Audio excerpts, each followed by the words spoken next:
Welcome back to That Poetry Thing. My name is Jonas Rexx. I'm here with my co-host and friend, J2Beasty. How you doing, Jay? Bro, it's like, are you getting worse on purpose?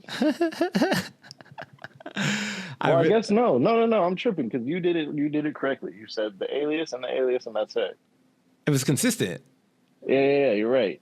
It just wasn't consistent with other videos. It was inconsistent because you didn't fuck up, and that confused me. So I'm gonna need more consistency. Holy shit. I can never win with this man. But we are here. Because I'm a winner. We are here. I'm also a winner. This is bugging me. You can't have two winners, bro. What if we're on the same team? There are no teams. Ever? Pretty much, bro. I watch the top or you're not. I watch the Super Bowl every year, bro. There's like 53 niggas on that team. Nah, bro. The MVP is the winner. Sometimes there's 50 niggas and like 3 dudes, but like a lot of the times it's like 53 niggas. Bro, the MVP is the only winner, bro. Everybody else is just second place. Nah, bro. If you're only going after the MVP, then you're playing hero ball, and that makes people lose. No.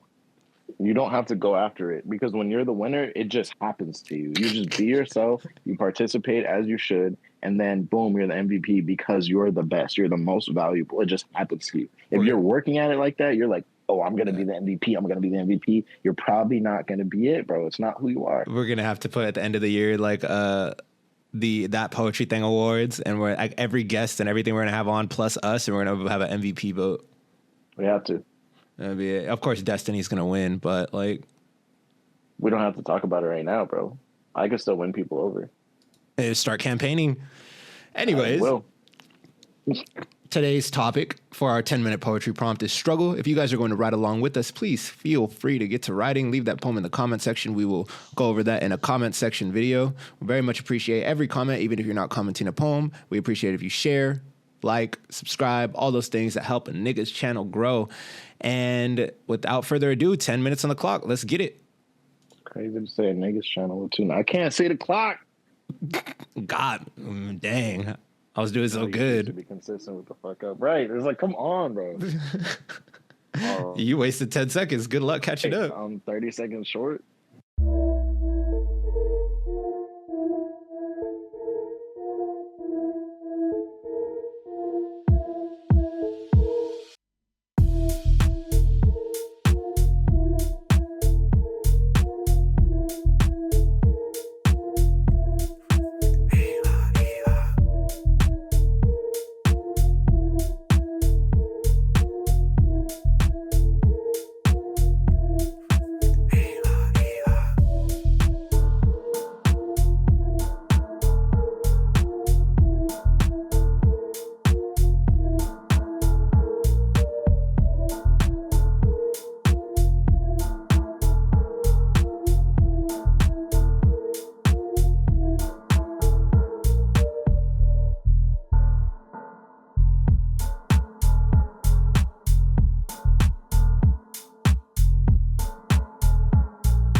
All right, how'd it go?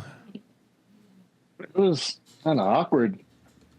I think I did one of those things where I take the prompt and just take advantage of the prompt and write about something like unexpected. I'm gonna go first. Mine is unfinished, and I think for me, I knew what I wanted to do, but like knowing that there was a time limit, I couldn't do it in a way that I feel like I would usually do it if I had an unlimited amount of time. If that makes sense. Okay. Well, But I'm going first. Yeah, let me stop sharing this so you can go ahead and share. All right, we're ready. All right, now we are. Not the greenest present. The squeenest present. Perfect. Praise the struggle, for struggle builds character. You ever ate cereal with water? Really helps you to appreciate a proper bowl of Cheerios, or at least not being worried about the absence of the milk. Praise the struggle, for struggle builds character. You ever been in a room full of people that look like you, yet those same people treat you as less because the way you choose not to engage in or tolerate disrespect? Praise the struggle, for struggle builds character. I often wonder what struggles it took to create me. Nonchalant asshole, smart and ignorant simultaneously, always willing to help someone improve as long as they don't complain to me. What struggles made me quiet and also never afraid to speak, walking without talking or wanting credit for the things I've done. What character came out of being a mother's only son, fatherless, but finding a way to act like I was raised with one? Praise the struggle, for struggle builds character. Is that why it seems like my people made struggle their God? I can see a perspective that struggle provided for us all and put us through hell, that built the type of resilience that always set us apart. I look at people and wonder what type of struggle built their character.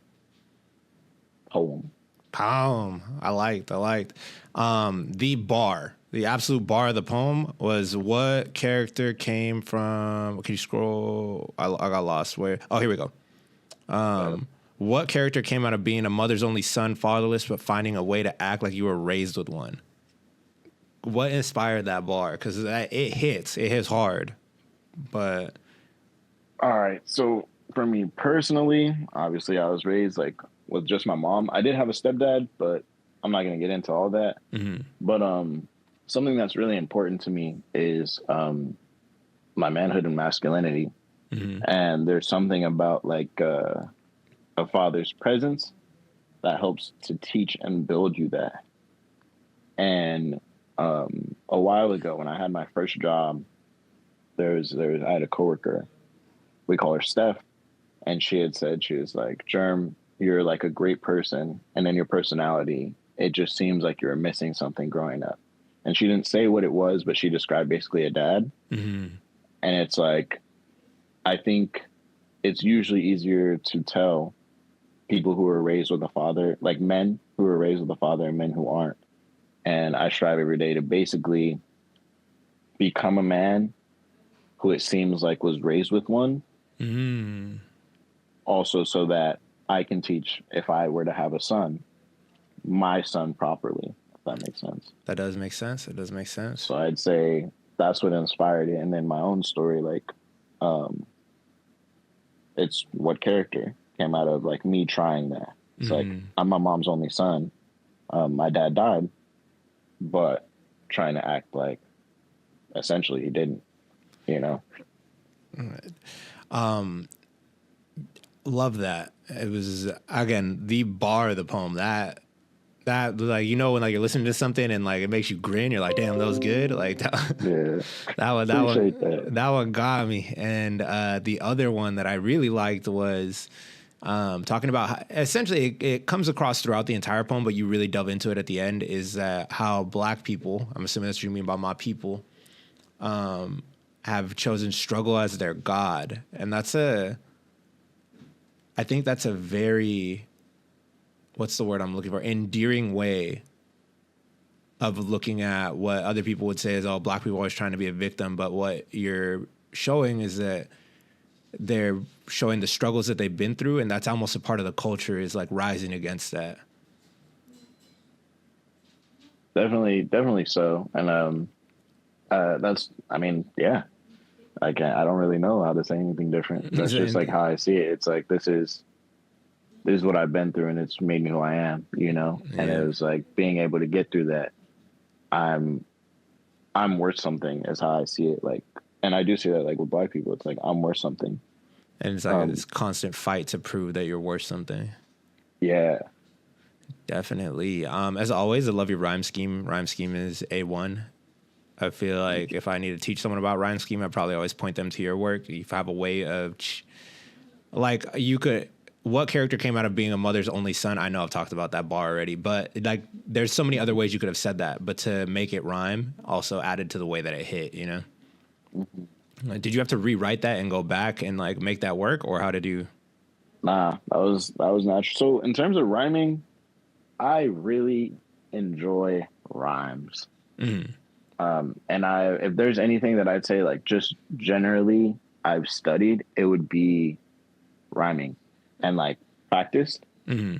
So I think a lot of like some like that, how that line came naturally, I didn't have to rewrite it or like make it fit. My mind kind of just pieced it together that way. Nice. But it did come from a lot of practice, I would say. All right. Choose not to engage in tolerate or disrespect. Again, that goes back up to you not fitting in, right? I think that is something that people that are raised with dads tend to be more confrontational and like will not tolerate disrespect. And even if your dad wasn't one to be out here fighting and stuff, they don't want their kid to be out here just getting picked on, right? So Exactly. Again, working with a lot of kids, and I see parents that are like, and maybe I'm wrong, I'm judging them by the way they look now, but it doesn't look like they ever like have been in a fight, but they've been on the phone with me as I'm meeting with them because their kid is in conflict with someone, and they're like, if my daughter has complete permission to swing on anybody who swings on her, like, just so you know. And I'm like, yeah, man, I'm here to make sure that nobody swings on anybody, but like, sure, whatever. Yeah. Yeah. I think too is just the approach, you know. It's kind of like people from different backgrounds. Well, I guess I'm just saying when it's part of the line for whatever reason. People like from different backgrounds, it's like if someone treats you away, or you said it in a previous video, it's like someone treats you away and it's like, bro, you got to fight on that. You got to fight about that. But it's like, nah, it doesn't have to be like that every time. Right. Not tolerating disrespect could literally be just walking away and not engaging with that person. Exactly. Or it's like another example I would give for not engaging in would be I had some coworkers and they were basically talking shit about another coworker, and I'm friends with the coworker. I like her, I appreciate her, and I was like, hey, like, is this like a conversation about someone? And they were like, yeah. And I turned around and walked away, and they like basically tried to get my attention, and I feel like kind of justify what they were saying. But there hasn't been a moment to me in my life as much as that moment where something was literally in one ear and out the other, and I could not hear them. Just because I didn't want to engage in the disrespect against a person. Exactly. But yeah, I think that's a wonderful way to show that, because like immediately when I hear it, not engage and tolerate disrespect means I have to like stand on business. But when I thought about it from your perspective, that's exactly what I pictured, is like, just don't be around it. Like, you don't have to, no one's holding you hostage. You could leave. Yeah. And people underestimate that so much, like the power of what you give your energy to and your attention to. Mm-hmm. And it's like, even if someone's like talking to you, and like, I guess it's a little bit off topic, like it's not about the poem, but it's like, even someone's talking to you and they're being disrespectful towards you, you don't have to acknowledge their existence. And it's like the power that holds. Like if you like just anyone listening, or even like you, I'm sure you already understand or done it before, but it's like the power that it holds to not acknowledge someone's existence is insane. You know what I mean? Or it's just like, bro, if you're going to talk to me crazy, you're talking to a wall. I'm just done talking. Yeah. Like this is not a conversation. You know what I mean? And like it sets a standard, and you teach someone how to treat you when it comes to that.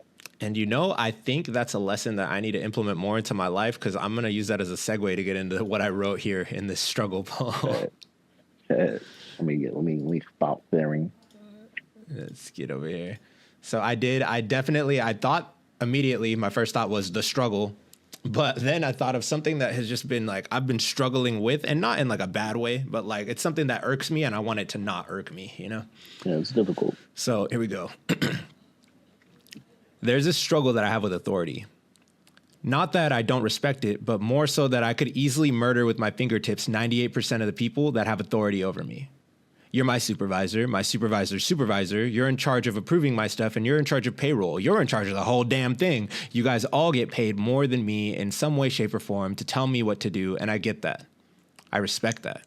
So respect me.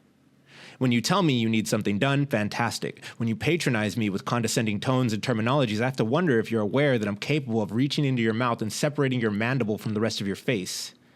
If you ever yell at me, I hope you realize that I'm capable of leaving you a corpse ornament hanging from the ceiling of your office by the lining of your own esophagus. Isn't it obvious that you're empowered by a world that allows you to be? So respect that and others that abide by this power scale.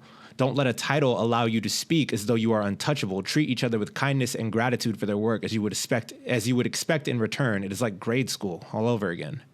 Firm, fair, consistent. That is authority to me. That is respectable authority. Do not let me see you submit to pressure or bribes. Do not carry standards in twos. Do not draw one line with a marker and another in the sand. Be a leader and not my enemy, because the biggest problem that I have with authority is the idea that you will abuse your title to yell and patronize me.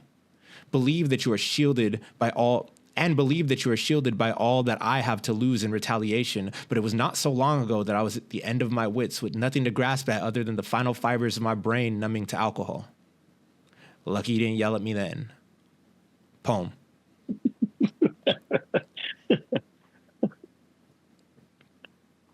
Go ahead, get into it. That's a funny ass way to end the poem. Lucky you didn't yell at me then. Because it shows the growth that you've had, and it's funny because of what you said before you started the poem. Oh yeah, as you were talking about it, I was like, dang, bro, you're right. I should just be a wall. Like, all these thoughts in my head are fucking crazy. But it's like, it still goes into what you said because it's difficult, because it's like I'm going to say like supervisor, right? Supervisor. It's like they have control over your employment, which has influence over your decision.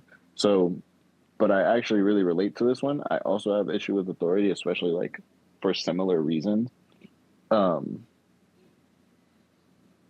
I really enjoy that. I find it really relatable. And then it's also, in terms of like leadership, I think, what do they say? Like a call to action, right?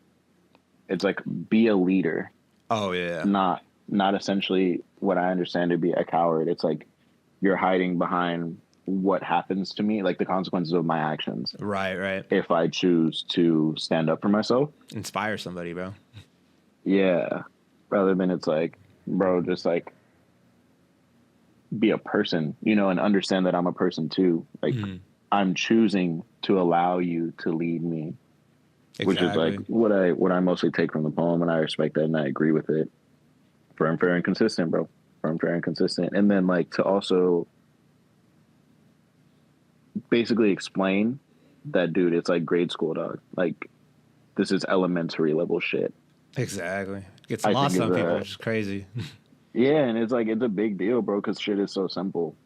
But I enjoyed it for all of this, especially the violence, bro. Especially the violence. Like the violence. It's like, it's so, what do they say? Like, you really painted a picture there. Yeah, that's what very vivid. Really painted a picture, yeah. It's like, so respect me. My like, favorite line in this thing is corpse ornament. Like, coming up with that one, I was like, that's an interesting alignment of words here. I don't think I've ever seen that. I do, but I will say more. I'd say my favorite is, I have to wonder if you're aware that I'm capable of reaching into your mouth and separating your mandible from the rest of your face. Because it's like, bro. I don't know, bro. Even just the beginning, like the idea of reaching into someone's mouth and separating anything is insane. Oh, that was actually what led that one too, because I was picturing like the most feeble of people that have like yelled at me or like been extremely rude and disrespectful in situations where we didn't have to be, right? Yeah. And it's like, what would they do? They would try and bite me, and I'm like, dude, that's not even enough to like. I mean, I could put my hand in your mouth, and you still would not be able to stop me from like. Right, and it's a big deal, bro. That's what I was. It's a big deal. Have you ever played Whack Your Boss? No, I It's haven't. about to be some boomer shit, bro. All right, bro. Look up like when you have time, or I'll send you a link. And anybody watching, there's a game and it's called Whack Your Boss, and it's basically like your character sitting in an office, like a cubicle. Mm-hmm. The boss comes in and he's basically like yelling at you, and you click on different items. I think it was like 19 or maybe like 26, 28 ways, different ways to murder your boss for yelling at you. It's an insane game. It was so much fun, bro. That is But crazy. people need to play. People need to play because that is your poem. Actually, I'm going to send you the link because that is what your poem is. At least the first half. The first half, for sure. The whole thing. It's the whole thing. It is the whole thing. Yeah. They were drunk. They were numb to alcohol, bro. That was the time. That's what I was gonna say. Yelled at them at the wrong time. Right. And I think too like I said it in the beginning, but I also like how you acknowledge the growth that you've already like the growth that you've already done with yourself, which makes me think of like your therapy poem.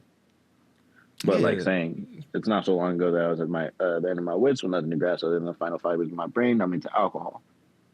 Like you didn't yell at me then, and it's like I'm not who I was, but I think it's still an acknowledgement of like who I can be consciously, which is what makes the difference. I choose to be nice. Don't forget that. Yeah, your fourth game, Kratos, bro. Leave my home. Well, I think we just knocked out another poetry prompt video. I hope that if you guys wrote along, you're going to drop that in the comment section. If you liked any portion of this, go ahead and highlight it in the comment section as well. We love interacting with the comments.